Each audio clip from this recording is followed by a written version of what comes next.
অন্ধকারে আপনাদের স্বাগতম। আজকে আমি বিরিয়ানি করছি। তো চলুন বিরিয়ানি রান্নার পুরো প্রসেসটা আপনাদের একবার দেখিয়ে দিই। এই বিরিয়ানিটা খুবই কম তেল মশলায় রান্না করা হয়, যার কারণে বাচ্চাদেরও আমরা নিমিষেই খাওয়াতে পারবো। বাইরের বিরিয়ানিতে অনেক বেশি তেল মশলা থাকে, তাই বাচ্চাদের খাওয়ানোর ক্ষেত্রে আমরা একটুখানি সতর্ক হয়ে যাই।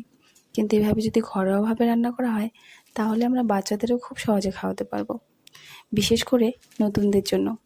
এটা খুব সহজে আর খুবই অল্প সময়ে বানিয়ে নেওয়া যায়। বিরিয়ানি লাভার কিন্তু আমরা কম বেশি সবাই, কিন্তু বিরিয়ানি রান্নায় এত হ্যাসেল পোহাতে হয়, যার কারণে অনেক সময় রান্নাটাই করা হয় না। কিন্তু আমি যেভাবে রান্না করছি, আপনারা এভাবে ট্রাই করবেন, অনেক কম সময়ে আপনারা রান্না করে নিতে পারবেন। কেমন হতো যদি জীবনে ভাত বলে কিছু থাকতো না, শুধু বিরিয়ানি আর বিরিয়ানি, কিন্তু সেখানেও আবার তিক্ততা চলে আসতো। কিন্তু আমরা যারা বিরিয়ানি লাভার আছি, তাদের ক্ষেত্রে মনে হয় কখনো তিক্ততা আসতো না। বাসায় অনেক সময় অনেকেরই রুচি স্বাদ চেঞ্জ হওয়ার কারণে কী রান্না করে দেবো এটাই ভেবে পাই না।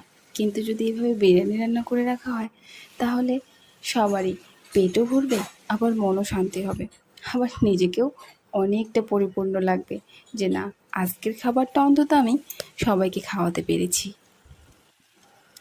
আর জানেন তো, নিজেকেই নিজে এভাবে প্রেজেন্ট করতে পারলে অনেকটা ভালোই লাগে। তো দেখুন, আমার কিন্তু মাংস কষা হয়ে গেছে, আমি জল দিয়ে নিচ্ছি। দেখুন, মাংস রান্না আমার একদম কমপ্লিট। তো চলুন এবার দ্বিতীয় প্রসেসে যাওয়া যাক। আমি কিন্তু এখানে চালটা আগে ধুয়ে রেখে দিয়েছি, এতে বিরিয়ানিটা অনেক বেশি ঝরঝরে হয়।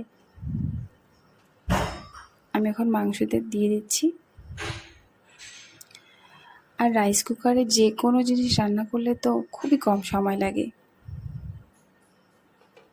এখন শুধুমাত্র সেদ্ধ হওয়ার পালা। আমার বিরিয়ানি রান্না কিন্তু শেষের দিকে, এই পর্যায়ে আমি কয়েকটা কাঁচামরিচ দিয়ে নিলাম। দেখুন, রান্না একদম কমপ্লিট, কতটা ঝরঝরে হয়েছে। তো চলুন সার্ভ করে নেওয়া যাক। আমি সার্ভ করে নিয়েছি, আপনারাও কিন্তু এভাবে অবশ্যই ট্রাই করবেন। তো বাই বাই।